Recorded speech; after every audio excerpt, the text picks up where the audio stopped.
Bonsoir mes chers amis, et Chodesh Tov Umevorach, puisque comme vous le savez, ce soir nous sommes déjà le premier de Cheshvan, premier mois de Cheshvan, et on va faire un petit peu évidemment le lien entre ce mois de Cheshvan et la paracha, qui est la paracha de Noach, la deuxième paracha de la Torah, et pour introduire un petit peu le thème ou les thèmes qu'on va essayer de développer ce soir, puisque ça a été un petit peu difficile de trouver, on va dire, des nouveautés concernant une paracha tellement bien connue, tellement répétée, tellement ressassée, comme celle du déluge, avec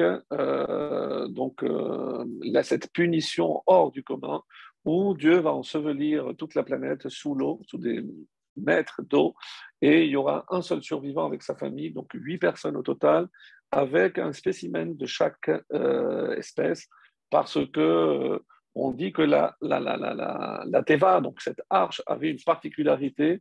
Elle refusait les espèces qui n'avaient pas été créées par Dieu, qui avaient été le produit d'autres mélanges. Donc, c'est comme ça que dit Mishekilkel, celui qui avait abîmé l'espèce, donc la Teva le repoussait, et celui qui n'avait pas, qui avait gardé justement donc l'espèce telle qu'elle avait été créée par Dieu, donc la Teva, donc l'arche, pour les têtes, donc elle pouvait l'accueillir, les têtes plutôt, donc elle l'accueillait. Alors, ça, c'est tout le début de notre paracha, le récit donc de ce qu'on appelle le grand déluge, où on va voir comment finalement Dieu, à l'aide de l'eau, par le biais de l'eau, va purger l'humanité donc de sa dépravation, en quelque sorte d'une forme de dégénérescence, où, comme l'explique pas forcément dans la Torah, on nous parle une seule raison, c'est Hamas, c'est le vol, mais il y a eu d'autres, on dit qu'il y avait aussi la Avodazara, l'idolâtrie, et aussi Gilou Arayot, donc ces mélanges d'espèces, même chez les animaux, et c'est très très étonnant de comprendre comment les animaux pouvaient être attirés par des spécimens qui n'étaient pas de leur propre espèce. Donc ça aussi, on va essayer de réfléchir un petit peu. Donc en deuxième partie, le deuxième thème qui est développé dans notre paracha, c'est la dispersion de l'humanité, donc l'apparition des différentes langues, des différentes nations, avec la tour de Babel. Et enfin, ce passage, cette paracha se termine avec l'introduction de celui qui sera le prochain héros, et pas seulement pour le peuple juif, mais pour l'humanité. Je veux bien évidemment parler de Abraham Avinu. Donc ça, c'est un petit peu un petit plan très rapide, très sommaire.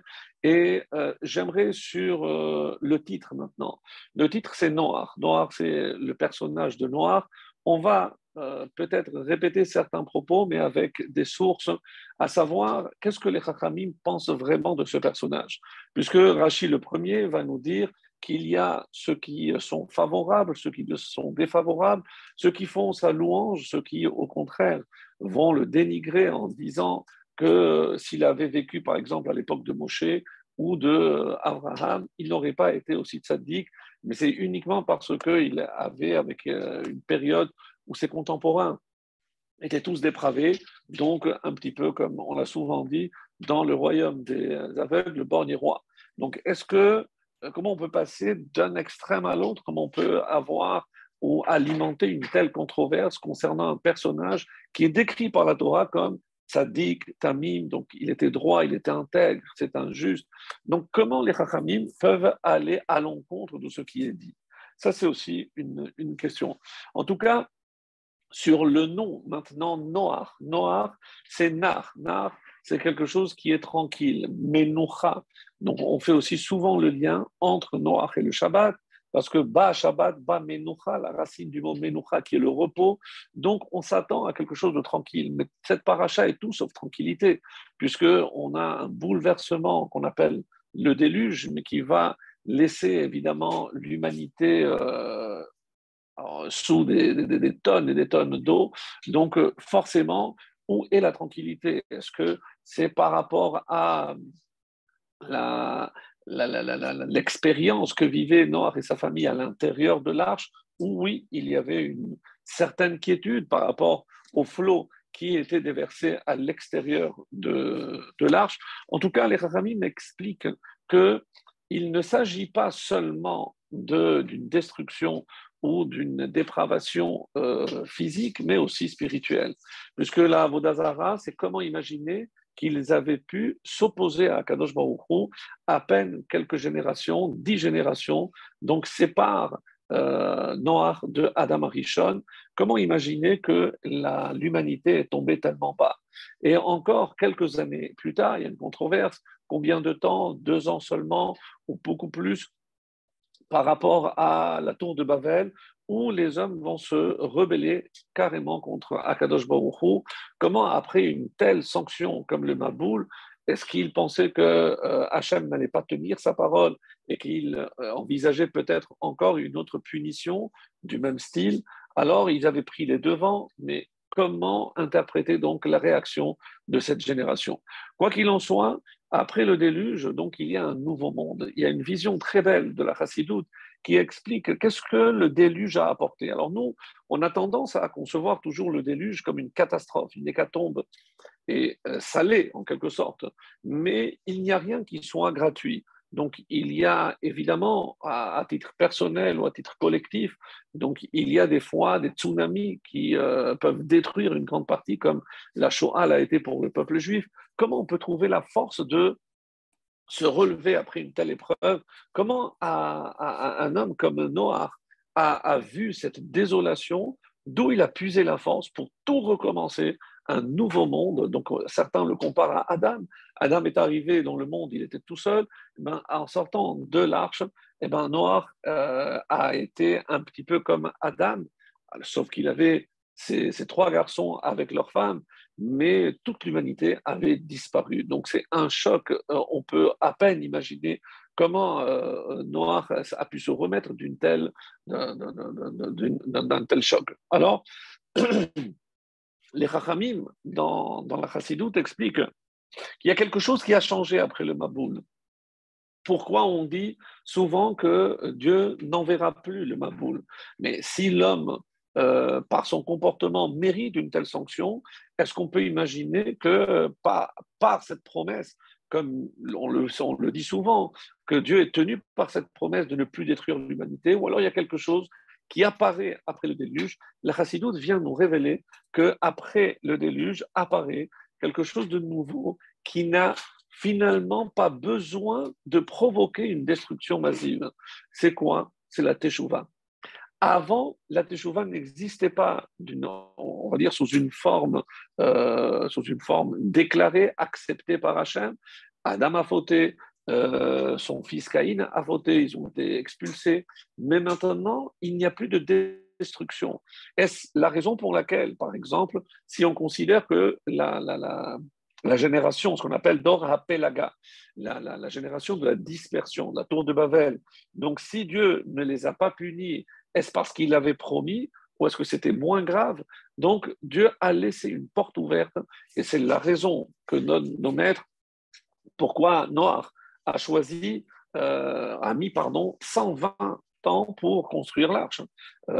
Et pendant ces 120 ans, évidemment, ses contemporains venaient le solliciter, comme l'explique si bien Rachi en citant le Midrash, et ceci afin, évidemment, d'inciter cette génération à faire teshuva. Ça n'a pas marché. Est-ce que Noir n'a pas fait assez, peut-être?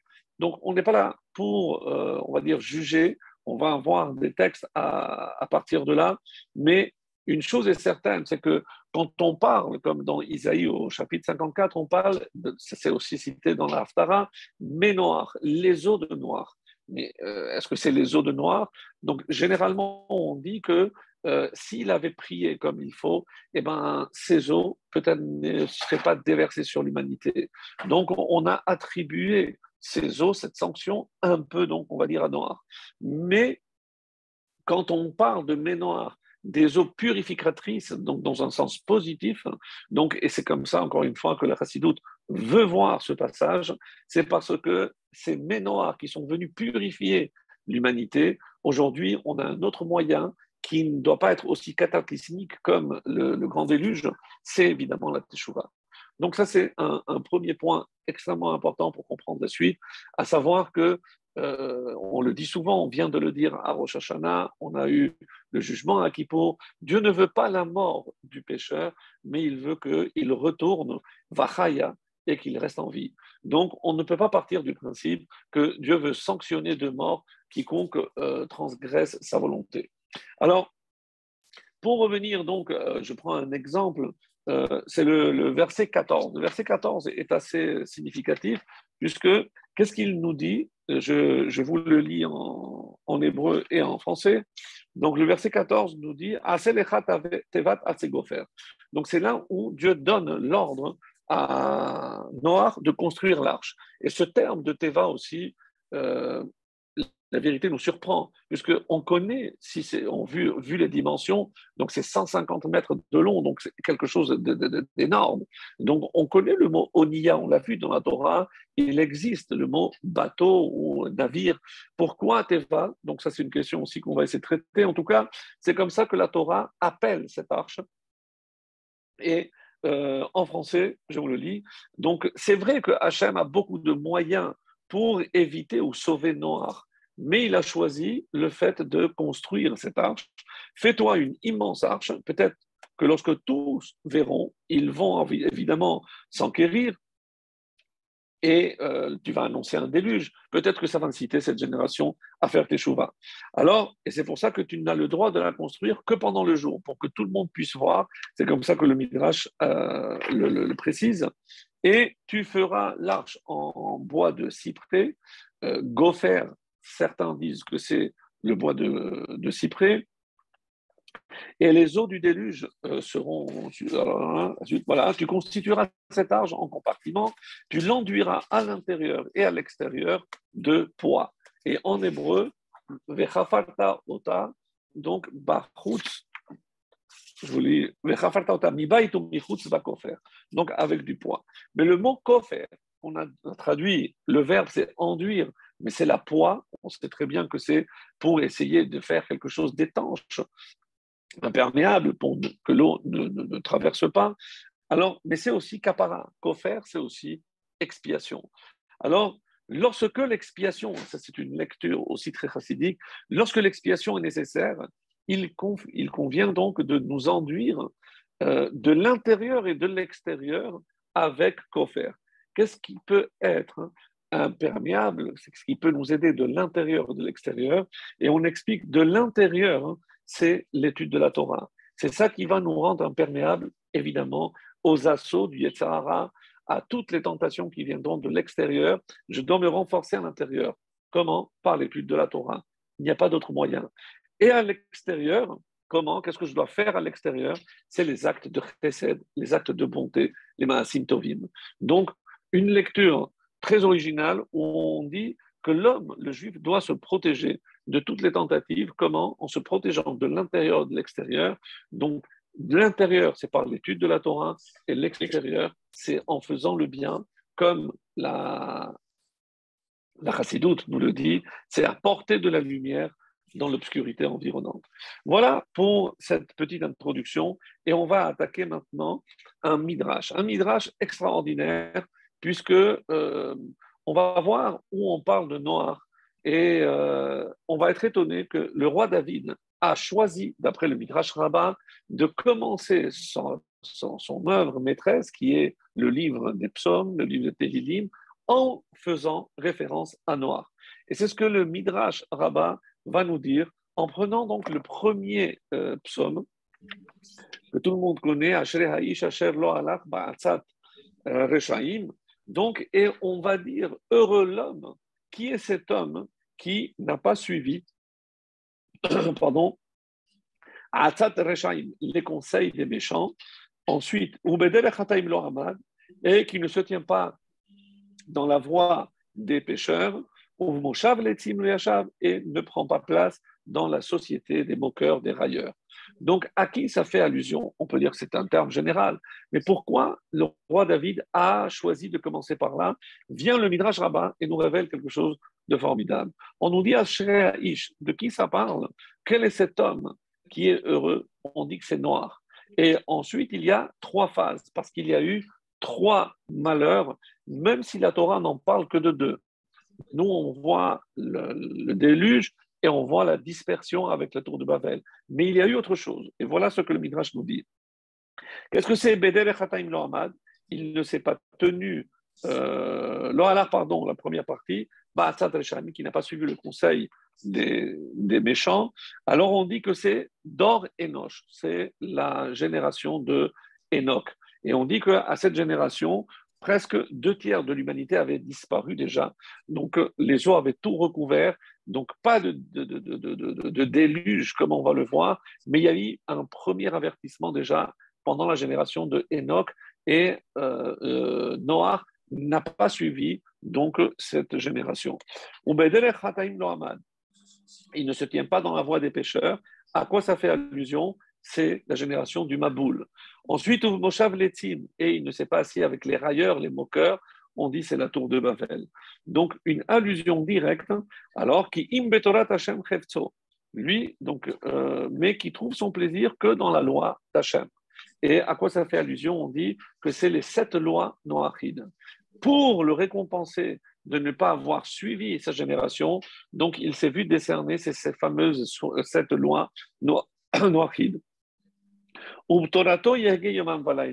Et il a étudié. Donc il a fait des calculs et a dit si Hachem me demande ça par rapport aux animaux purs, impurs, le Midrash donne des détails, mais on va passer très rapidement. On dit, et à quoi ça correspond? On dit que Shatoul al-Pal Gemaim, c'est parce que Dieu, la traduction qui, il sera comme un arbre planté auprès des cours d'eau. Et à quoi ça fait allusion? C'est justement ce qui était entouré d'eau, c'est l'arche de Noach. Asher Pirio Iten Beito, donc littéralement qui donne ses fruits en leur saison. On dit que c'est une allusion à son fils Shem ben Noach. Aleu lo yibol, et dont les feuilles ne se flétrissent pas, c'est Cham. Quand la Sheria assez yatzlia, et tout ce qu'il fait, ou tout ce qu'il fera, entreprendra, réussira, on dit que c'est Yafet. Alors, très, très étonnant, donc il y a la suite aussi très, très, très belle, mais en ce qui nous concerne, j'ai choisi juste ce début pour montrer que même le roi David fait l'éloge de ce personnage de Noach, et en écrivant ce premier psaume, il fait allusion directement à Noach. Donc c'est comme ça que c'est dit.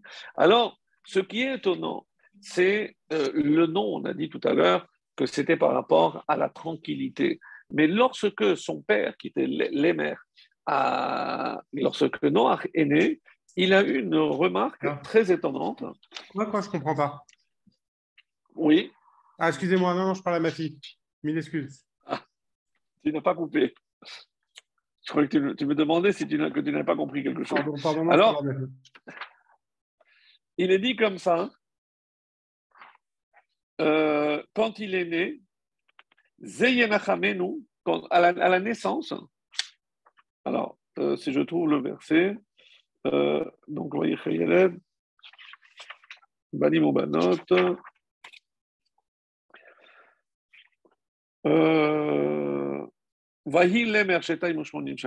voilà, donc c'est la fin de la paracha de Bereshit au verset 28 et 29. Vaikra et Shemo Noach.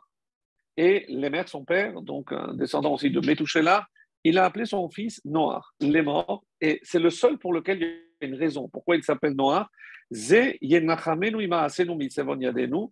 Celui-ci, donc en parlant de son fils, donc là, on est au verset 29, celui-là nous apportera Yenachamenu, la consolation, d'autres traduisent par le soulagement pour notre labeur, ou Yadenu, et pour la difficulté, ou d'autres traductions donnent anxiété de nos mains, Mina Adama, causée par la terre, Asher Eleda Hashem, par le sol que Dieu a maudit.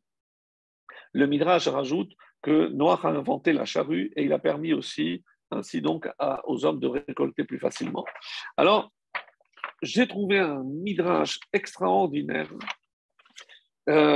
Jusqu'à l'arrivée, jusqu'à la naissance de Noach, on dit que depuis la malédiction que Adam a reçue, la terre ne donnait pas. Il fallait donc semer. Et il fallait semer et ensuite on venait récolter. Jusqu'à la naissance de Noach, on ne récoltait pas ce que l'on semait. Et on ne semait pas ce qu'on voulait récolter. Donc il y avait donc un désordre au niveau de la terre, et c'est ça la malédiction, où c'est pas parce que je semais des tomates que je venais récolter des tomates. Donc, il y avait vraiment un désordre parfait. Et au moment de la naissance de Noir, donc ça a changé. Et ça, c'est d'après la vie connue du Midrash. Mais pourquoi on parle ici des mains, des difficultés des mains? Et écoute, imaginez-vous, donc c'est un Midrash très, très peu connu, et c'est aussi dans une explication du Roche sur la Torah qui nous donne un détail. Moi, pour moi, ça a été une grande, grande surprise. C'est qu'avant la naissance de Noach, donc comment il travaillait la terre avec les mains, il fallait creuser pour semer.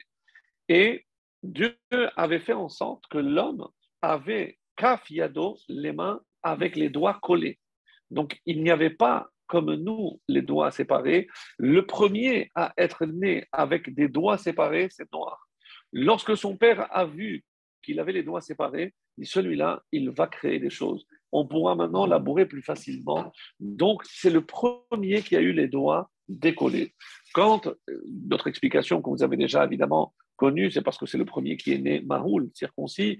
Il y avait un signe que Dieu commencerait à pardonner la faute de Adam lorsque le premier humain naîtra déjà circoncis. Et ça a été Noir. Donc, il était avec, tout le monde était avec les doigts collés et c'est le premier à être né avec les doigts séparés. Donc, très, très étonnant, un midrash formidable. Et maintenant, la question que tous les commentaires se posent, pourquoi l'humanité s'est-elle révoltée?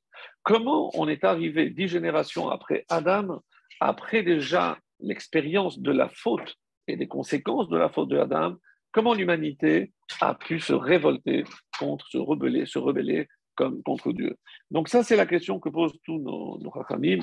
Et il y a dans tous les midrashim beaucoup de commentaires qui nous donnent un détail pas forcément connu, mais à l'époque de Noach, donc on parle avant le déluge, à l'époque de Noach, il y avait une abondance comme jamais l'humanité n'a connu et ne connaîtra pas.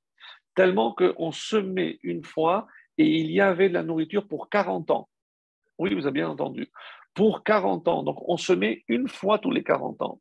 Les hommes avaient une force physique colossale. Donc, ils ne craignaient rien ni personne.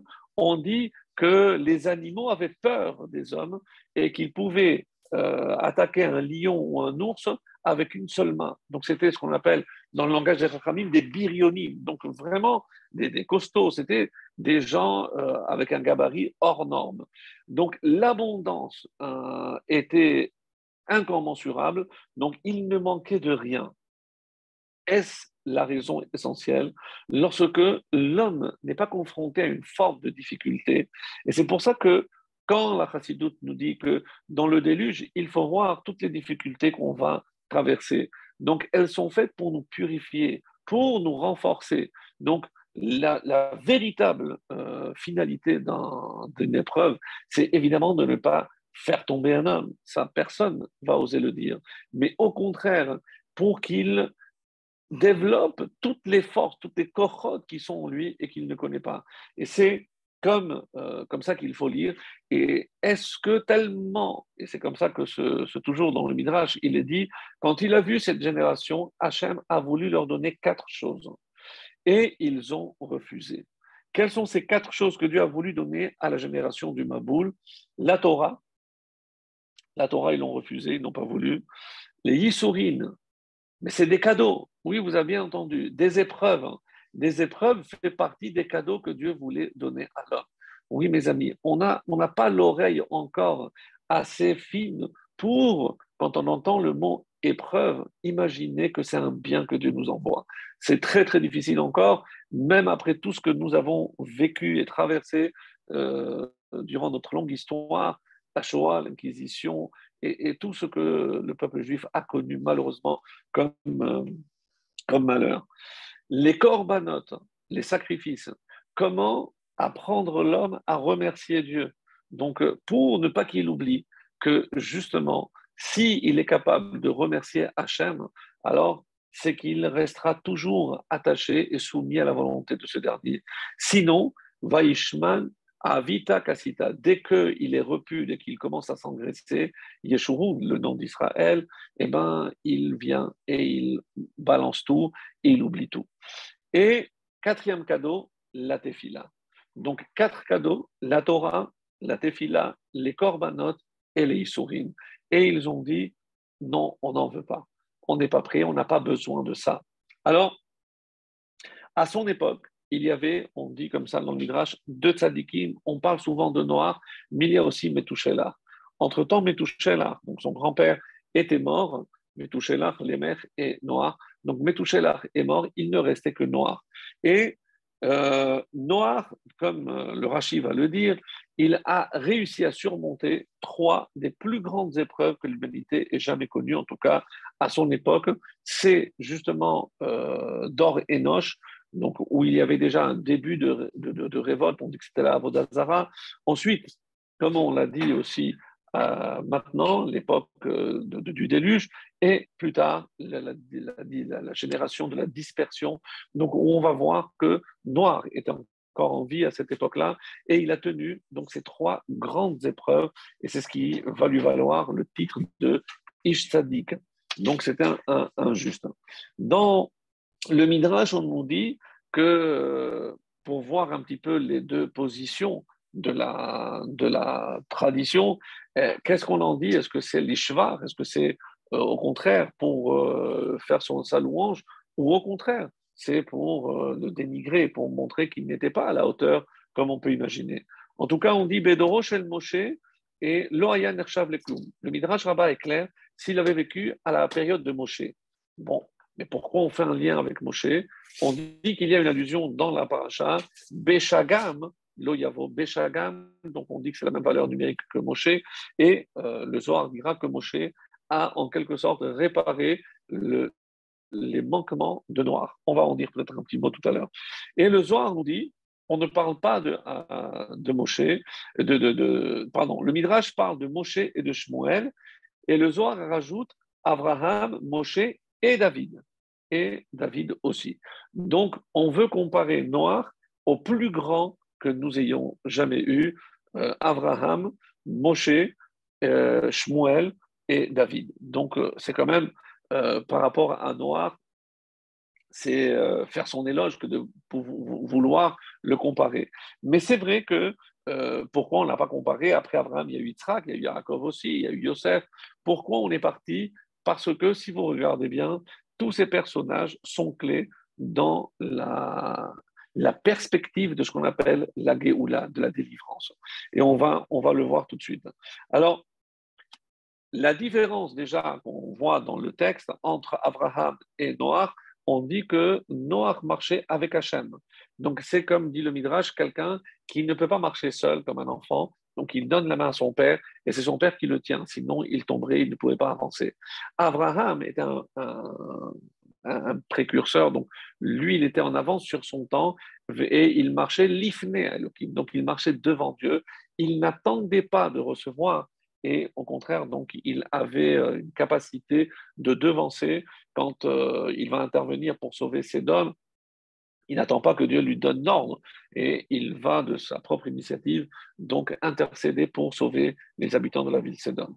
Alors, il y a un texte dans le Masechet Rosh Hashanah que je vais vous lire, très intéressant pour montrer ce que on veut dire par rapport. Donc, ça c'est l'autre, on va dire l'autre pendant. Et ça se trouve dans Masechet Rosh Hashanah, page 25a.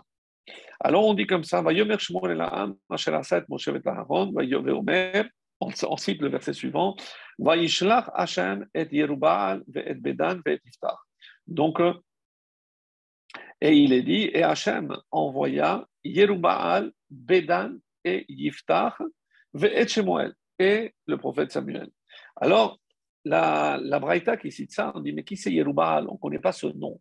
Alors, c'est qui? On va l'identifier d'abord. C'est Gidon. La Gemara va demander pourquoi on l'appelait Gidon. Bon, plus de détails, donc pour ne pas s'attarder, vous pouvez aller voir directement. Et Velama Nikra Yerubal, on dit chez Asa parce qu'il a fait une querelle avec le Baal. Qui est Bédan? Bédan, c'est le prophète Shimshon. Donc, on n'est pas à la même période du tout. Bédan, c'est Shimshon. Et on dit aussi pourquoi il s'appelle Bédan. Et qui est Yiftach? Eh bien, Yiftach, on le connaît, c'est Jephthé en français. Donc lui, on n'a pas changé On n'a pas changé le nom. Et Veomer, Moshe ve'Aaron bechoranam u'Shmuel bekol shemo. Donc le verset, le psaume que l'on chante tous les vendredis soirs, où on dit Moshe et Aaron parmi les Kohanim, les prêtres, et Shmuel parmi ceux qui invoquent son nom. Donc pour dire que Shmuel est l'équivalent de Moshe et Aaron. Mais ce que la Gemara dit par la suite, Shakala Katoum. Donc le texte a comparé chez Losha Kale Olam, trois, on va dire, dirigeants qui ne sont pas légers, on va dire pas importants, à Kishlosha Chamore Olam, avec les plus importants, qui sont Moshe, Aaron et Shemuel. Alors, l'Omar, qu'est-ce que ça vient nous dire? Que Yerubaal Bedoro que Moshe Bedoro. Donc, Yerubaal, qui on a reconnu que c'était Gidon, Bedoro que Moshe Bedoro. Il est comparé. Si Moshe à sa génération, donc Yerubaal pour sa génération. Bedan Bedoro que Aaron Bedoro. Bedan, le deuxième, donc c'était Shimshon. Et Yiftar Bedoro, Kishmuel. Et Yiftar est comparé à Shemuel. Donc les Lametra, Sheafilu Kal, Shebekalim. Donc pour te dire, qu'est-ce que ça vient d'apprendre? Écoutez bien, que même le plus insignifiant des hommes, s'il a été nommé, Nitmana Parnas Alatibour, s'il a été nommé Parnas, on avait dit, dirigeant pour la communauté, il est comme le plus puissant, le plus noble, le plus notable, le plus digne parmi les dignes. Et c'est pour ça que le verset dit, et tu viendras chez les Kohanim qui seront en ces jours-là, c'est-à-dire à ta période, à ton époque. Autrement dit, donc si on veut comparer, on est en train de dire que finalement, on n'a pas à amoindrir l'impact de Noah dans sa génération, puisque Noah dans sa génération, c'est comme n'importe quel autre dirigeant dans sa génération. Donc c'est ce qu'il méritait. Et on nous dit aussi qu'il ne faut pas se plaindre, ah, si on était à l'époque de... Non. Chaque génération a les dirigeants qu'elle mérite et il faut faire avec ses dirigeants. Donc, si Noah était nommé dans sa génération, c'est qu'il était apte à diriger cette génération. Alors maintenant, donc ça c'est par rapport à cette lecture-là. Alors, par contre, il y a une autre Gemara, donc ça c'est pour vous montrer qu'il y a les deux avis. Dans Sanhedrin, page 108, on dit que Noah aurait dû mourir avec les générations, avec sa génération. Donc il n'avait pas, lui, à lui tout seul, assez de mérite pour rester en vie, pour que Dieu lui fasse un miracle. Alors, pourquoi il devait rester en vie? Parce qu'il devait donc avoir Shem, et que de Shem, comme vous le savez, naîtra évidemment Abraham.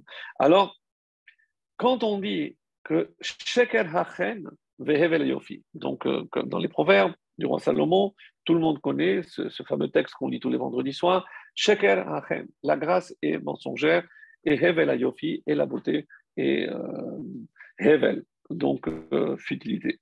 Et on dit que c'est de quelle chen, de quelle grâce on parle ici.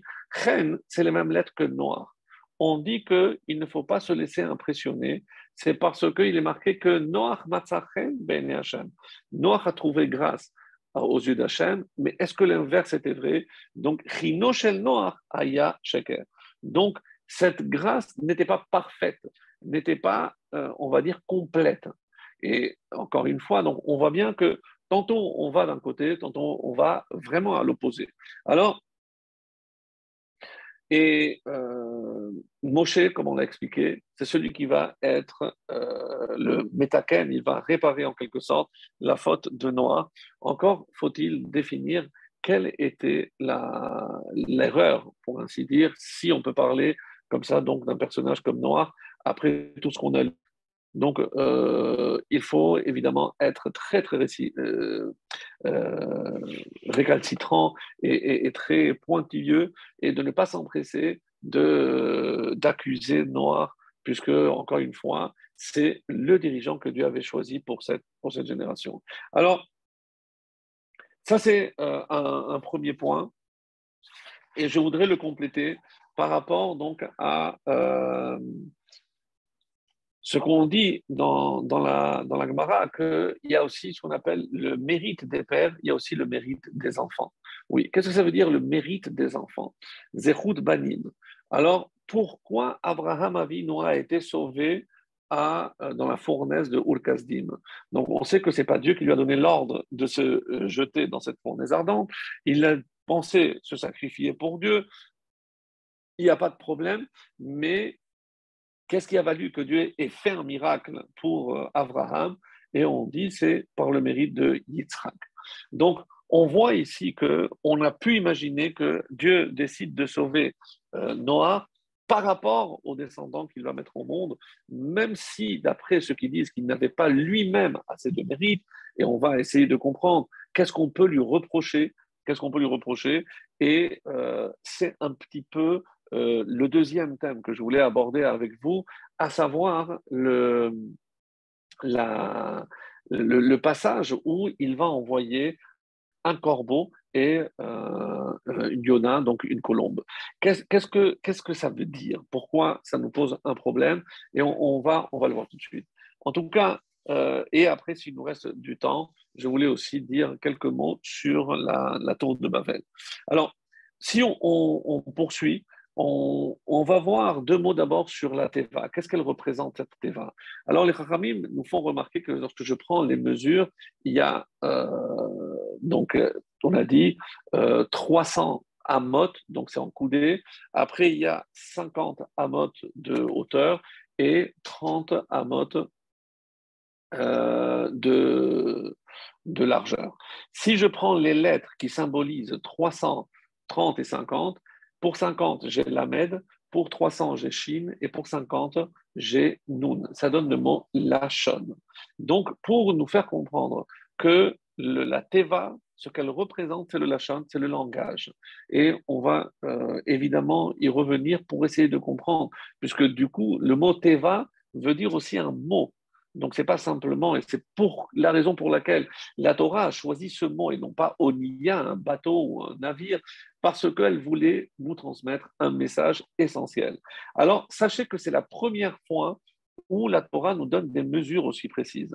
Et si je vous posais la question, où est-ce qu'on va à nouveau voir des mesures très précises que Dieu va donner et qu'on devra exécuter à la lettre? Vous l'avez trouvé, c'est le Mishkan, le tabernacle dans le désert.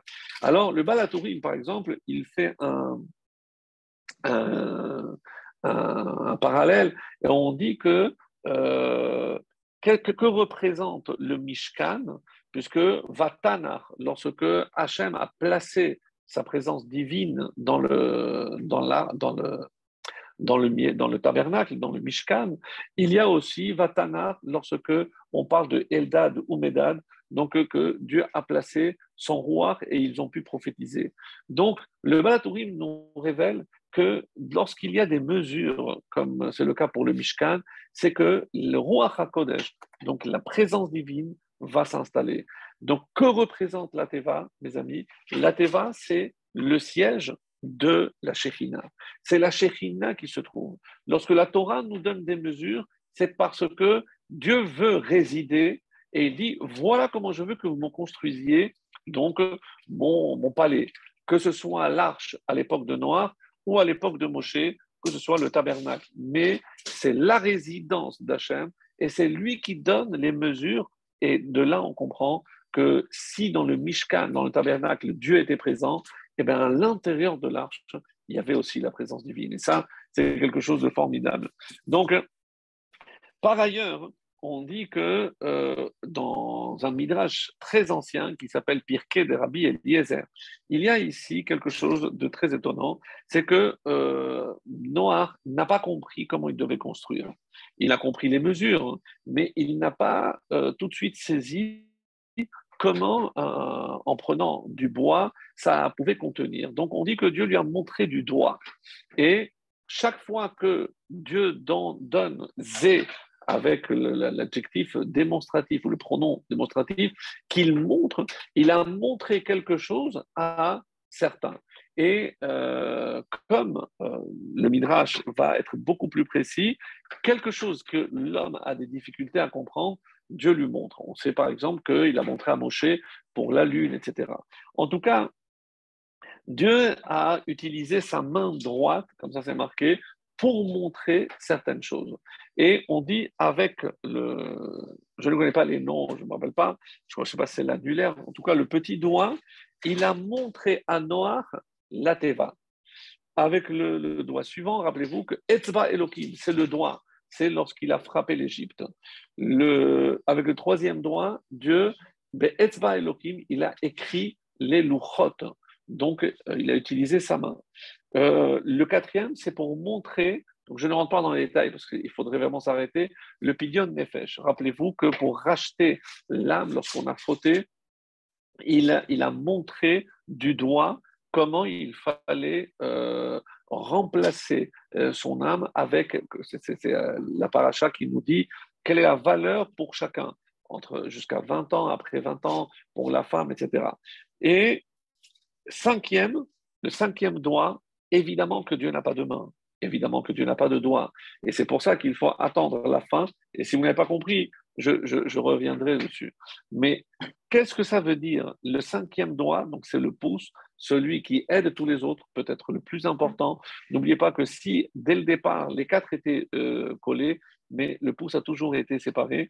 Et donc, on dit, qu'est-ce que Dieu va faire avec ce cinquième doigt? Les Hashmid Bene Esav, il va sanctionner, il va punir tous les descendants de Esav et tous les descendants d'Ishmaël qui ont fait du mal au peuple juif.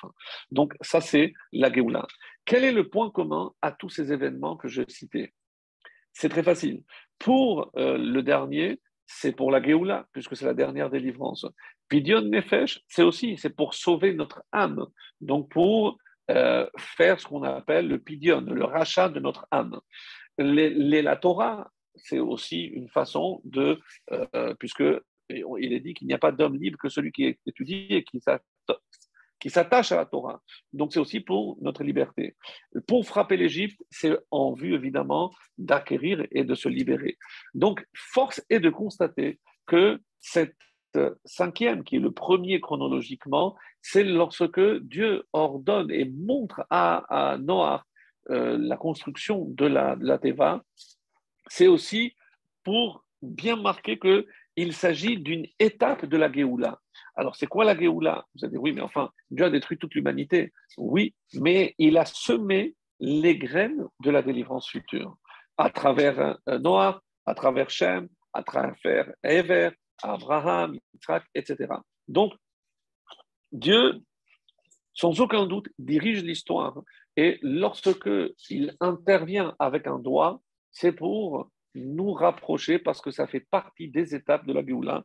C'est comme ça que le Pirkei de Rabbi Eliezer nous l'enseigne. En tout cas, on n'a pas forcément plus que cela. D'après un autre midrash, on nous dit que c'est Shem. Pourquoi il a eu un mérite particulier? Parce que c'est lui qui a aidé son père à la construction de la Teva. Et en quoi? C'est lui qui lui donnait les masmérim, les clous. Donc le père découpait le bois et c'est Shem qui avait uni. Donc regardez finalement l'image qui est tellement belle.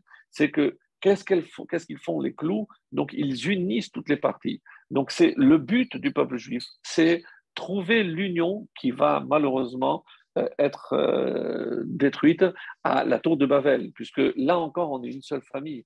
Mais comment on est passé d'une famille, trois frères, et vous remarquez, je ne l'ai pas dit, que quand on a fait le parallèle entre Noach et Adam, les Chachamim vont plus loin. Ils disent, regardez, chacun a eu trois enfants, et chacun a eu un enfant qui a été maudit. En effet, Adam a eu Caïn et Hevel, mais il a eu aussi Shet. Caïn a été maudit, donc il a été expulsé. Noach a eu Shem, Ham et Yaphet, et Ham aussi a été maudit. Donc c'est très le parallèle, c'est comme si on reprenait l'humanité. Donc c'est ça ce que les Chachamim veulent nous faire comprendre, c'est que finalement, c'est comme si c'était une nouvelle, un nouveau Bereshit, un nouveau commencement. Alors, je verrai les questions après. Donc, maintenant, puisque on est ce soir Rosh Chodesh Cheshvan, et je voulais dire aussi un petit mot parce que c'est forcément lié.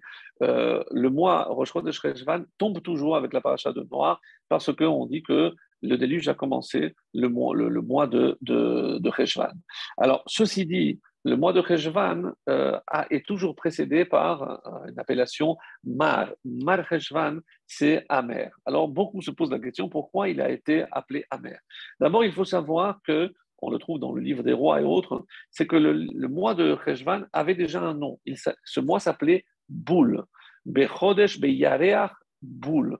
Donc, et d'où vient ce mot? Alors, il y a plusieurs explications parce que rien ne pousse pendant cette période. Balal, bon, il y a plusieurs. Le Midrash donne beaucoup de réponses à cette question-là, mais il y a une très belle, et c'est pour ça que je la rapporte, c'est qu'il est dit qu'au départ, c'est même pas Boule qu'il s'appelait le mois, mais il s'appelait Maboul, pour nous rappeler que il y avait eu le déluge en ce mois. Oui, mais quand j'ai dit Mar, par exemple, pourquoi? Parce que la pluie, quand elle tombe trop, c'est le mois de Cheshvan généralement que les pluies commencent à tomber. Euh, on dit aussi que le mois de Cheshvan, c'est la mort de Methuselah, qui est un tzaddik. C'est le mois aussi où est décédé le 11 Cheshvan, même si la Torah ne dit pas, mais on sait quand le Binyamin est né, et on sait que Rachel est morte à la naissance de Binyamin. Donc c'est le mois de Cheshvan où est morte Rachel Imenu. Donc c'est aussi le mois de Cheshvan où Yerovam ben Nevat, rappelez-vous, celui qui a fait la scission entre le royaume du Nord et du Sud, c'est euh, là où il a aussi, le 15 Cheshvan, il a instauré une nouvelle fête. Et il a dit, il n'y a plus besoin de descendre à Yerushalayim. Il a instauré deux hôtels, un à Bethel et l'autre à Dan, au nord et au sud de son royaume. Et il a décrété que le 15 Cheshvan, c'était une fête, évidemment considérée comme un Avodah Zarah, une catastrophe pour le peuple juif. Certains nous disent aussi, mais c'est sous forme, on va dire, humoristique, c'est que c'est le seul mois où on fait Tachlonim tout le mois, à part Shabbat, bien sûr, mais il n'y a aucune fête. Donc c'est pour ça qu'il est marre, il est un peu amer, parce qu'il n'y a aucune fête. Euh, et il y a une dernière explication, encore de la Chassidoute, c'est le Admour Merogim qui dit que finalement, d'où vient le mot Marcheshvan? C'est deux termes, c'est Marchishin, donc on susurre, on murmure, Sefatayu, on remue les lèvres. Pourquoi? À quoi ça fait allusion? C'est que le mois de Cheshvan, on continue avec les airs de Tishri, soit de Simchat Torah, soit El Nora Alila. Donc, on a encore les airs et on continue comme si le mois de Cheshvan était sous l'influence, puisqu'on a eu tout le mois quasiment de Tishri, et ensuite le mois de Cheshvan, qui ne fait que recevoir. Donc après, on va passer évidemment à Hanouka, plus tard, on va commencer à chanter les chants de Hanouka, mais Marchishin, donc c'est Marcheshvan, donc on dit qu'il y a, c'est comme ça qu'il explique, je pense, de forme allusive, mais c'est très beau, c'est-à-dire on est encore sous l'influence, donc c'est pour ça qu'il n'y a rien. Et enfin, sachez que le premier temple du roi Salomon a été achevé le mois de Cheshvan, mais on a repoussé l'inauguration quasiment de 1 an, puisque on a voulu que ce soit fait le mois de Tishri, et c'est le mois de Tishri que le premier temple a été inauguré. Et donc, pour, on va dire, consoler et réparer le tort qui a été fait à Cheshvan, il est dit que le mois de Cheshvan, c'est le troisième temple qui verra son inauguration. Donc, quelque chose, donc un mois qui va passer de Mar, d'Amer, à Ram, à quelque chose de très élevé, puisque c'est pour ça qu'il n'y a aucune fête, parce que ce mois est réservé à la fête qui aura lieu lorsque le troisième temple verra le jour. Bimhera Biamenu, on espère le plus vite possible, évidemment. Alors, et il y a aussi dans Pirkei de Rabbi Eliezer, on nous dit que on a souvent cité le Noach, même si on n'a pas peut-être prêté attention, mais une allusion les fêtes de Rosh Hashanah, puisque dans Zichronot, les souvenirs, donc on mentionne, il y a aussi des allusions à, à Kippour, dans le Seder Avoda, il y a un passage qui parle clairement de Noach, et donc c'est pour nous dire que Noach est présent. Et on a posé une question, où est-ce qu'on voit que même Noach est mentionné tous les jours, il y a une allusion qui est faite? Eh ben, je ne vais pas vous laisser chercher longtemps, mais on dit que, comme Dieu a promis qu'il ne détruirait plus la terre, donc c'est comme s'il nous avait rassuré en disant que nous allons vivre sans jamais craindre de disparaître de la terre. Et où est-ce qu'on trouve une allusion à cela? C'est dans le schéma, matin et soir. Qu'est-ce qui a marqué? Leman yirbu yemechem, afin que vos jours se multiplient, vime venechem, les jours de vos enfants, ala adama Hashem nishva Hashem elokecha, sur la terre que Dieu t'a promis. Et on dit que Dieu t'a promis, mais à qui il a promis? C'est pas de donner la terre, c'est que tes fils et les enfants continueront à vivre. On dit que c'est une allusion, comme ça c'est marqué dans Pirkei de Rabbi Eliezer, c'est une allusion à la promesse que Dieu avait faite à Noach. Donc, Noach est présent, mes amis, tous les jours dans notre tfila, même si on ne se rend pas forcément compte.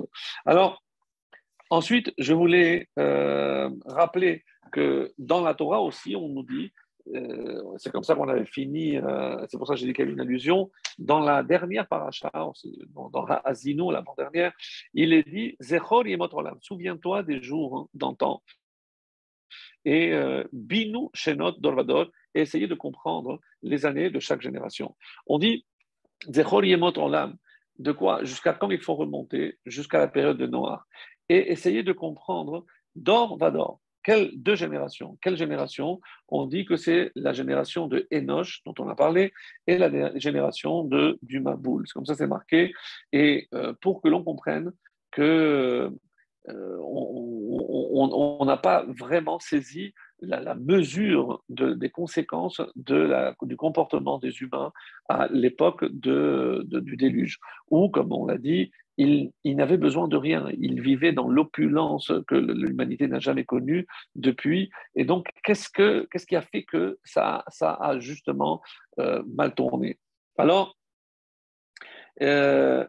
comment imaginer aussi que si l'homme, on va dire, moralement, il déchoit, donc il descend, en hébreu, il mit darder. Donc, comment expliquer que les animaux, eux, ça on n'a pas saisi encore, comment les animaux pouvaient être attirés une espèce par une autre? Ça reste incroyable. Et alors, c'est le Or Gedalia que j'ai cité souvent, le Rav Scherer, on nous expliquant aussi que lorsque l'homme chute, il entraîne dans sa chute toute la création ou toutes les créatures. Et c'est quelque chose de très responsabilisant, puisque on a la responsabilité de toute la création. N'oubliez pas que lorsque Adam mitkalkel, comme ça il dit, si l'homme, malheureusement, donc il chute, kol haberia acharav. Mesilat Yesharim, dans le premier chapitre aussi, le Ramchal nous dit que l'homme est responsable de la création. Donc si lui chute, toute la création chute avec lui. Le Or Gedalia va encore plus loin en disant que sa chute aura une influence sur toutes les créatures, pas seulement la création, mais sur toutes les créatures, sur les animaux, et où on voit des exemples, par exemple, qu'il y avait des sages qui avaient des ânes qui respectaient le Shabbat, ou lorsqu'on mettait quelque chose, ils sentaient que si quelque chose était volé, donc ils n'acceptaient pas. Des choses dans le Talmud hallucinantes, donc concernant le comportement d'un Hamor, d'un âne. Donc, ceci pour dire que forcément ici, on est malheureusement devant un phénomène qui entraîne la chute de l'humanité. Donc, pourquoi la Torah n'a retenu, comme les Chachamim nous disent, dans Sanhedrin et dans d'autres passages, que la Torah n'a retenu que finalement le vol?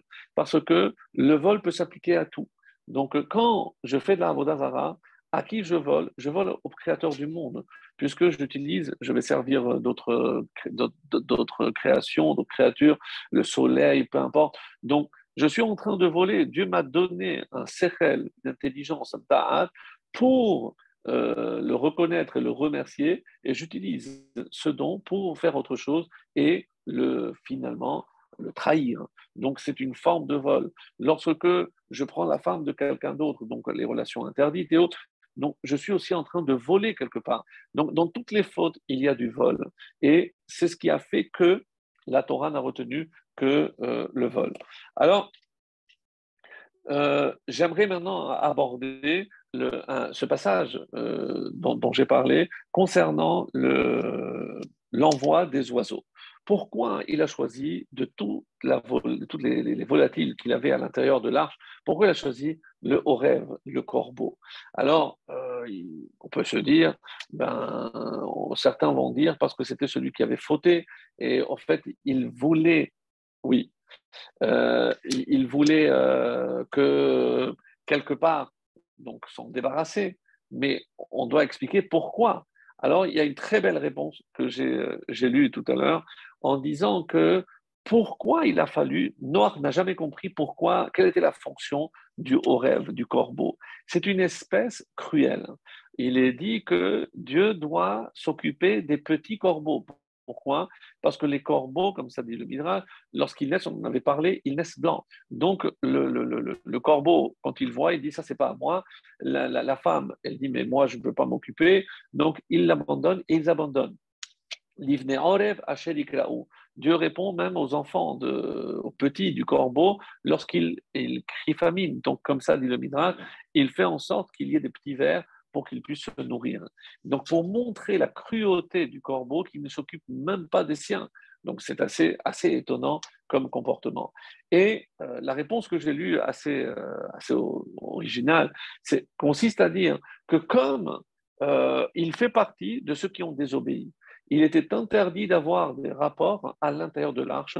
On dit que Ham, c'est pour ça qu'il a été maudit, lui, il a désobéi, le chien a désobéi, le Caleb et le corbeau. Du coup, il fallait, c'est la question que s'était posée Noah, pourquoi il y a besoin du corbeau?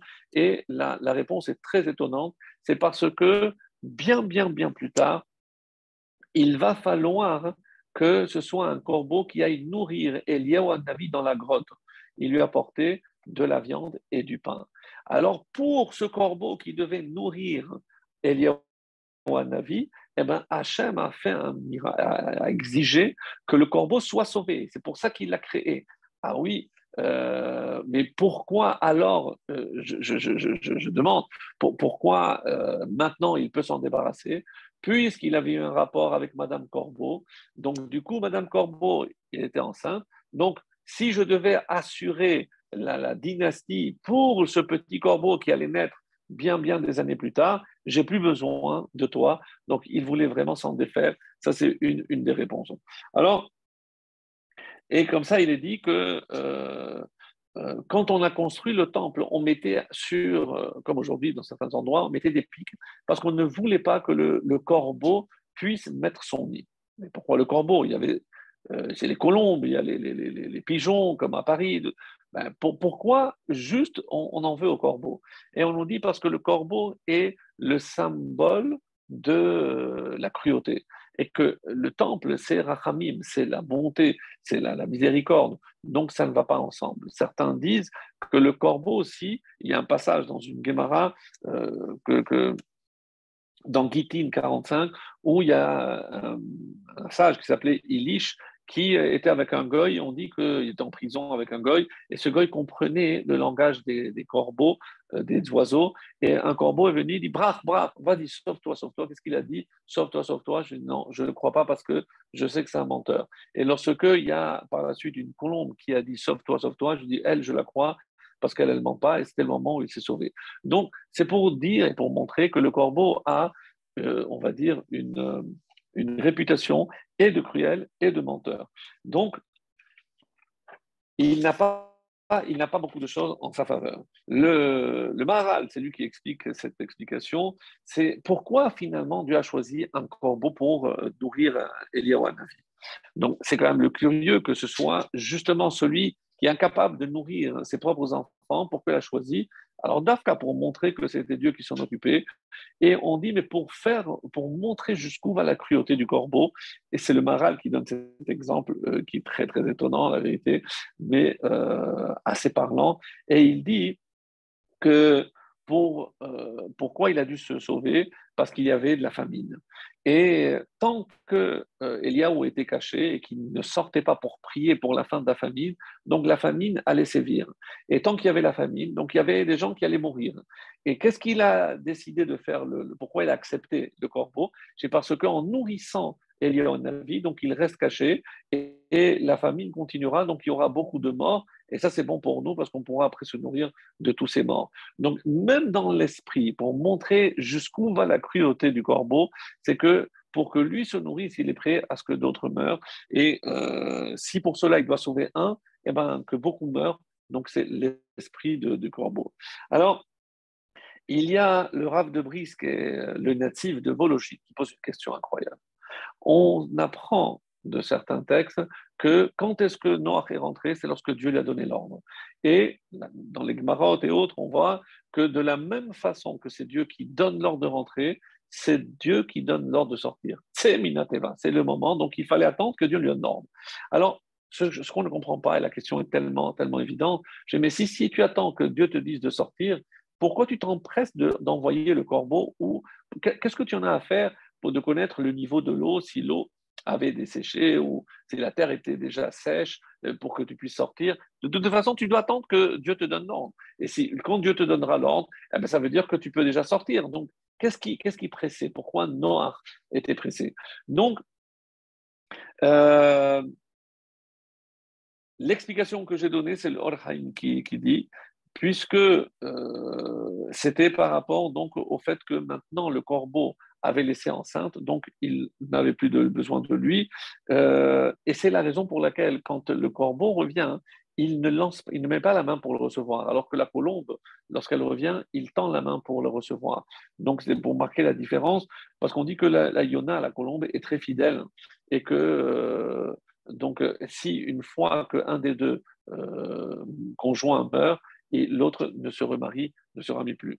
Alors, le natif donne une réponse, mais il n'y a pas de source très étonnante qui dit que à l'époque, les riches, ils avaient l'habitude d'avoir un élevage d'oiseaux et que le corbeau qu'il a envoyé, c'est pas le corbeau que Dieu a demandé de prendre, c'est son corbeau personnel, pratique, privé. Donc, il avait dans sa collection privée un corbeau et une colombe. Et c'est les deux qu'il a envoyés. Donc, ça, c'est d'après l'explication du natif. C'est le seul qui dit ça. Aucun midrash n'en parle. Dans la Gemara, on n'en parle pas. Et c'est comme ça qu'il explique pour répondre à la question pourquoi il l'a envoyé. Parce qu'évidemment, il ne pouvait pas prendre les espèces que Dieu lui avait demandé de garder. Il n'avait pas le droit. Donc, ça répond à cette question-là. En tout cas, le Zohar vient et donne une explication pour montrer, on avait dit qu'on allait essayer de comprendre quelle était la faute de Noach. Donc, le Zohar va ici expliquer euh, pourquoi un corbeau. Alors, parce que c'est pas Dieu qui lui a demandé, c'est Noach qui a dit, Hachem, tu es aussi cruel que ce corbeau. Comment tu as pu détruire toute l'humanité? Donc c'est un message que Noach envoie à Hachem, pas pour savoir où on était l'eau de l'extérieur.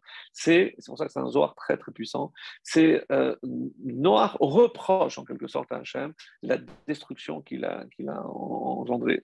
Alors, donc, dans le Zohar, on discute de comment il a pu dire ça. Et la Torah elle dit que c'est Tzadik. Oui, mais Béchat Tsar, lorsque, au moment d'une grande détresse, on peut dire des choses. Donc, il était dans un moment de détresse.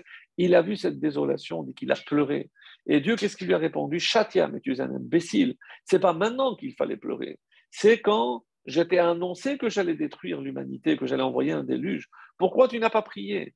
Pourquoi tu attends que la destruction ait lieu pour maintenant venir te lamenter et me traiter moi de cruel?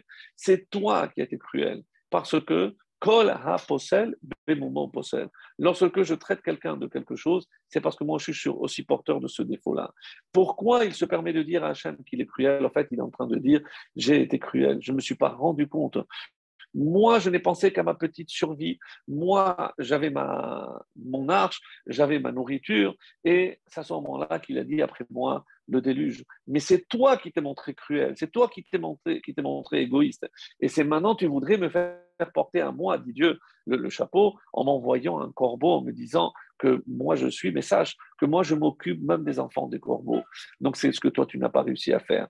Moi, pourquoi je t'ai annoncé?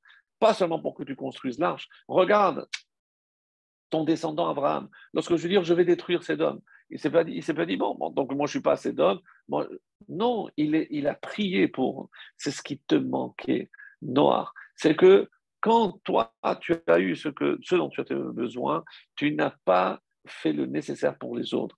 Et c'est pour ça qu'il passera 1 an à s'occuper des autres, comme le dit le Rav Dessler et autres. Donc, c'est le chesed. Toi, tu n'as pas fait preuve de chesed vis-à-vis des êtres humains.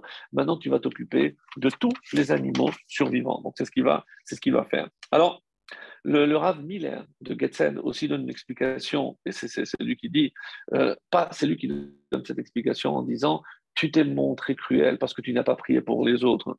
Alors, que représente le Horev? Le Horev, c'est le Yesod, donc c'est la base, le prototype de Znout, parce que il ne respecte même pas ses propres enfants, et il a aussi eu des relations à l'intérieur de l'arche, en sachant qu'il était entouré de destruction.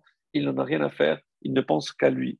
Et vous savez pourquoi, lorsqu'il a envoyé le corbeau, ce que lui a dit le corbeau à Noah, je sais pourquoi tu veux m'envoyer, parce que tu veux aller avec ma femme, avec la femme du corbeau.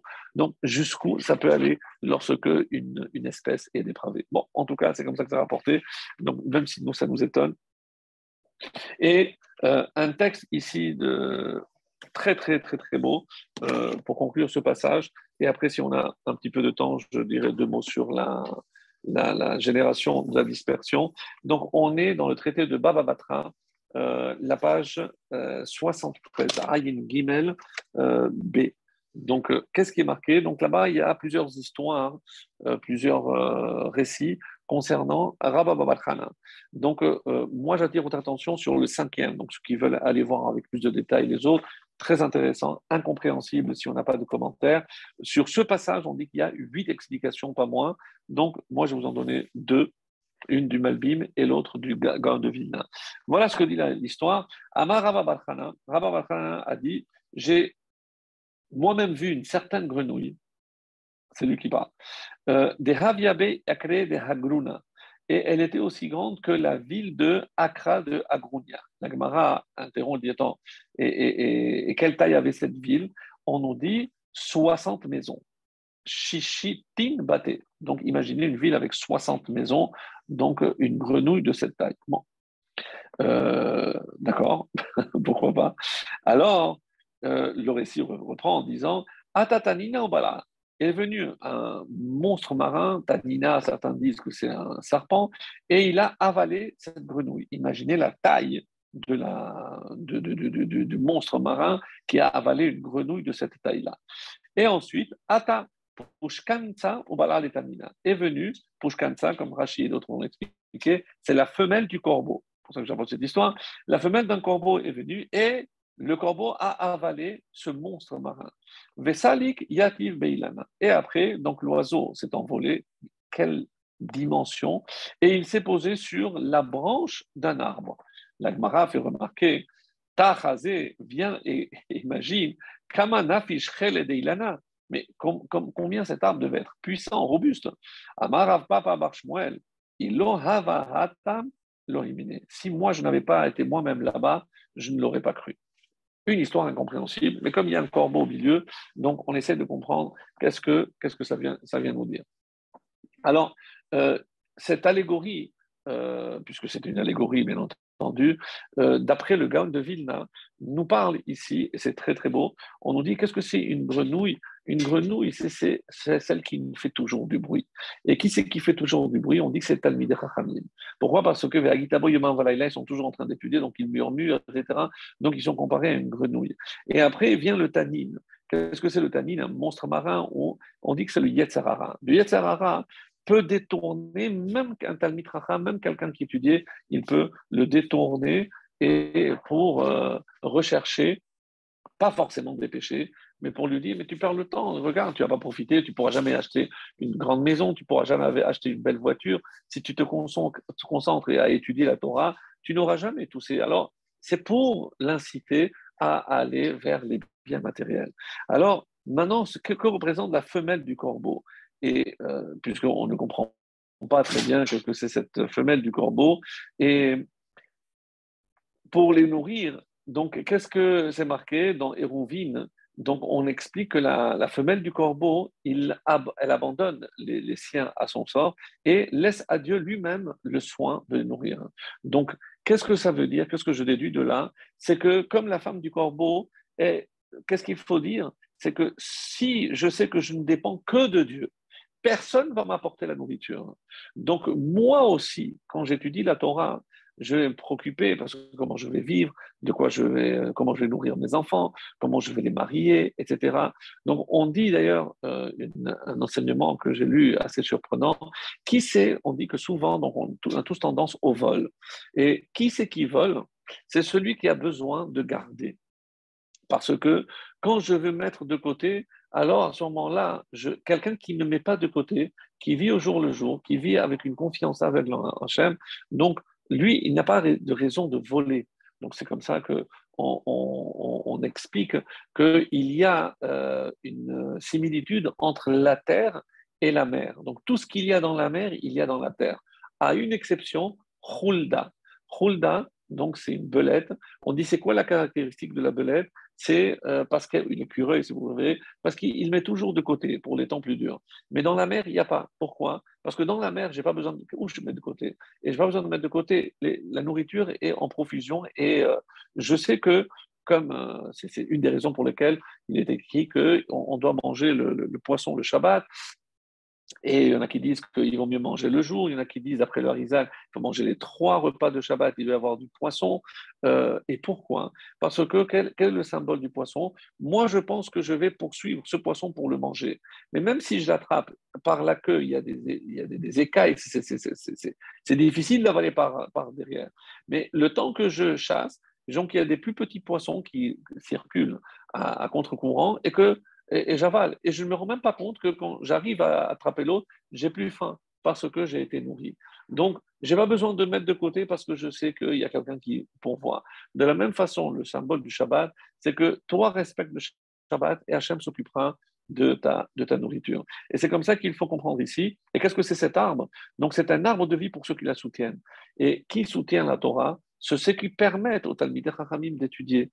Donc, parce que, et c'est pour ça, c'est une éloge ici à tous ceux qui soutiennent les étudiants de la Torah, les yeshivot, les kolélim et autres, parce que c'est un petit peu comme ça qu'ils peuvent faire, comme la femme de ce corbeau, ils savent que Hachem, à travers ses donateurs, à travers ses bienfaiteurs, donc eux ne manqueront jamais de rien. Et c'est ça, soutenir la Torah, et ça c'est une façon d'interpréter. L'autre façon, et c'est ce que le Malbim va expliquer, en expliquant que quand Dieu a dit Naaseh Adam, alors il a demandé à chaque créature de donner une part à l'homme. Et c'est pour ça que combien de force l'homme a reçu? Shishim. Les 60 maisons, il a reçu 60. Et on dit Shishim Giborim, donc les 60 héros, les forts. On dit les 60 forces que l'homme a reçues au moment de la création. Et pourquoi ici le tsefardéa? Pourquoi la grenouille? Quelle est la particularité de la grenouille? On sait que, on le dit tous les matins, donc la gazelle, c'est la vitesse. Chaque animal a une force particulière dont on doit évidemment s'inspirer pour nous. Et quelle est la force du tsefardéa? Alors, la grenouille dont il est question dans cette anecdote, dans cette allégorie, c'est de dire que quand Dieu a envoyé les grenouilles en Égypte, il n'a pas dit toi dans le four, toi au jacuzzi ou toi à la piscine. Non. Donc, il a fallu qu'il y ait des grenouilles qui se lancent dans le four. Donc, le symbole de la grenouille, c'est Messirut Nefesh, c'est le don de soi. C'est vraiment être capable de se donner entièrement. Et le Nachash, il essaye justement de faire l'inverse. C'est le Yetzer Hara, comme on a dit.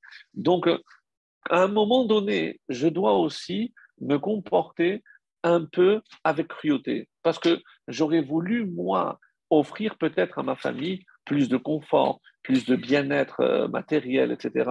Donc, me consacrer à l'étude pour, c'est quelque part se montrer un peu cruel vis-à-vis des siens. Eh ben, ça, c'est le symbole du corbeau. Donc, si toi, tu t'occupes, tu fais Messirut Nefesh pour l'étude de la Torah, tu te consacres à la Torah, sache que comme la femme du corbeau, eh ben, tu te remets entièrement et tu sais que c'est Hachem qui pourvoira à tous tes besoins. Donc ça, c'est l'enseignement que l'on peut tirer.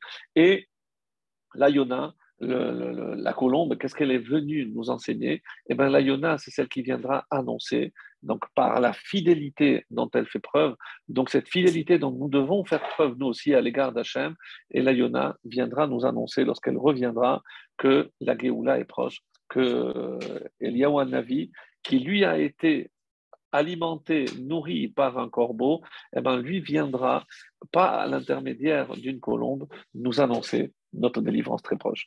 Désolé pour la tour de Babel. Ce sera à une autre occasion, Bezrat Hashem. En tout cas, qu'Hachem nous permette de voir la reconstruction du temple, de renforcer ceux qui se consacrent à l'étude de la Torah et de donner la réussite à ceux qui permettent à ceux qui étudient la Torah de réussir pour encore plus pouvoir et subvenir aux besoins et que Dieu fasse toujours en sorte qu'on puisse aider ceux qui aident. Très très bonne soirée à tous.